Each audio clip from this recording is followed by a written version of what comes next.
Dear viewers, আসসালামু আলাইকুম। আমি আমিনুল ইসলাম।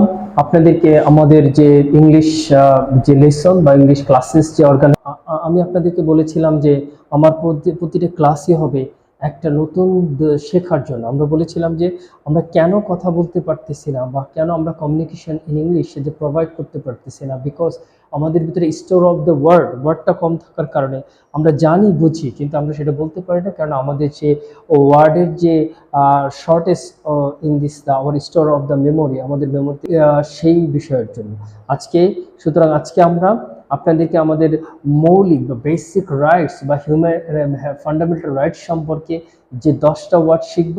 এই 10টা ওয়ার্ড যেন আমরা আজকে আপনাদের সামনে অত্যন্ত গুরুত্বপূর্ণ আমাদের যে বেসিক বা human rights, basement of the our self, সেই বিষয়গুলো সেরকম আমরা 10 ওয়ার্ডস নিয়ে আজকে আমরা ডিসকাস করবো। ফান্ডামেন্টাল রাইটস, আমাদের যে মৌলিক অধিকার, এই সম্পর্কে আমরা 10টা ওয়ার্ড সম্পর্কে আজকে আমরা কি গ্যাদার করব। ফার্স্ট অফ অল, প্রথম ওয়ার্ডটা হচ্ছে ফ্রিডম অফ মুভমেন্ট।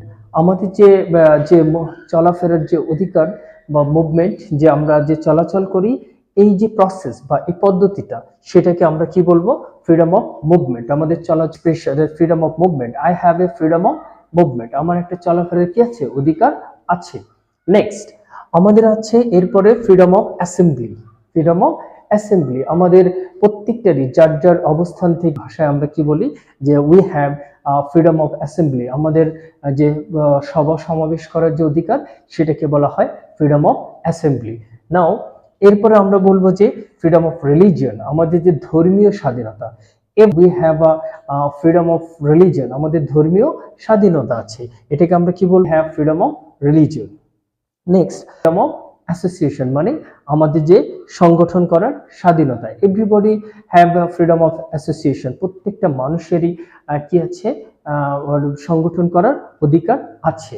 তাই এটাকে আমরা ইংলিশে বলবো we have freedom of association. We have freedom of association, যে everybody has a freedom of profession বা ক্যারিয়ার অর অকুপেশন। প্রত্যেকটা মানুষেরই যার যার যে পেশা বা বাছাইয়ের যে অধিকার আছে, এটাও আমাদের একটা ফান্ডামেন্টাল। ফার্স্ট অফ অল আমরা যদি কথা বলি প্রিভিউতে, যে ফ্রিডম অফ মুভমেন্ট আমাদের চলাফেরার অধিকার, ফ্রিডম অফ অ্যাসেম্বলি আমাদের সভা করার অধিকার, ফ্রিডম অফ রিলিজিয়ন আমাদের ধর্মীয় অধিকার, ফ্রিডম অফ অ্যাসোসিয়েশন আমাদের সংগঠন করার অধিকার, ফ্রিডম অফ প্রফেশন আমাদের পেশা বা আমাদের ক্যারিয়ার বাছাই করার যে অধিকার বা ফান্ডামেন্টাল রাইটস।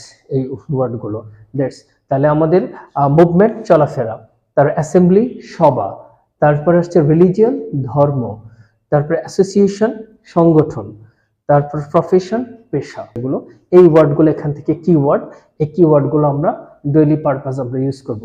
নেক্সট আমাদের যেটা আছে এর পরবর্তীতে আপনারা দেখতে পাচ্ছেন আমাদের আরো কিছু যে ফান্ডামেন্টাল রাইটস এর যে স্ট্রাকচার, তার ভিতরে কি কি যে এলিমেন্টস গুলো আছে, সেই এলিমেন্টস গুলো আমরা নিয়ে আলোচনা করব। যে আমরা পরবর্তী ক্লাস আছে বিফোর, আইনের দৃষ্টিতে সবাই সমান।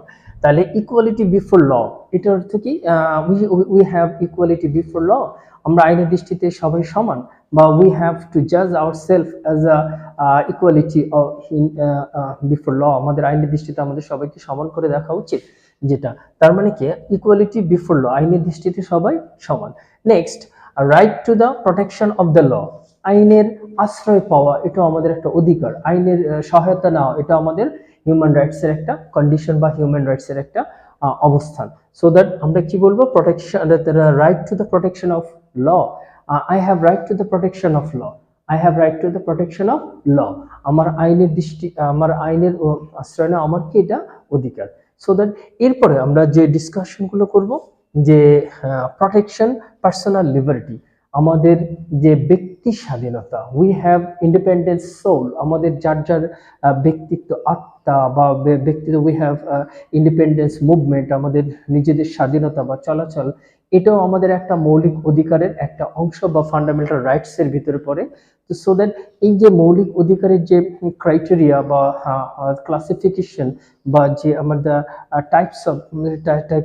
টাইপস অফ সিস্টেম, এই সিস্টেমের ভিতরে আপনারা দেখতে পাচ্ছেন protection of personal liberty, protection of personal liberty.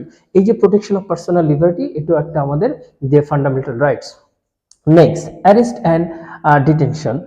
Arrest and detention. Safeguard as a arrest and detention. আমাদেরকে একটা নাগরিক as a citizen, every country should have the policy, প্রত্যেকটা দেশের আছে কিভাবে তাকে অ্যারেস্ট করতে হবে, কিভাবে তার সিটিজেনকে অনার করতে হয়, কিভাবে তাকে আটক রাখবো বা কতদিন বন্দি রাখবো, বা কিভাবে এই পদ্ধতিতে তাকে আমরা যে ল বা আইনের কাছে, জুডিশিয়ারির কাছে সাবমিট করব, সব যে প্রসেস, এটাকে আমরা সাধারণত অ্যারেস্ট অ্যান্ড ডিটেনশন, আটক রাখার যে নিয়ম বা পদ্ধতি, এটাও একটা আমাদেরকে ফান্ডামেন্টাল রাইটস যে কনস্টিটিউশন, সেই একটা ধারাগুলোর ভিতরে এগুলো থাকে। তাহলে আমাদের কি হবে? Arrest and detention. তারপরে তার মানে ডিটেনশন মানে বন্দি রাখা, অ্যারেস্ট অর্থ আটক, ডিটেনশন মানে কি? বন্দি রাখা।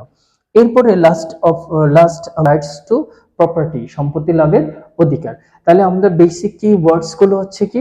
ইকুয়ালিটি, সমতা, ইকুয়ালিটি, সমতা। প্রোটেকশন টু ল, আইনের সহায়তা চাওয়া, আইনের সহায়তা চাওয়া। তারপরে পার্সোনাল লিবার্টি, আইনের দৃষ্টিতে স্বাধীনতা, পার্সোনাল লিবার্টি, লিবার্টি মানে স্বাধীনতা, আইনের দৃষ্টিতে স্বাধীনতা। আই হ্যাভ এ লিবার্টি, আমার স্বাধীনতা আছে। Thank you very much.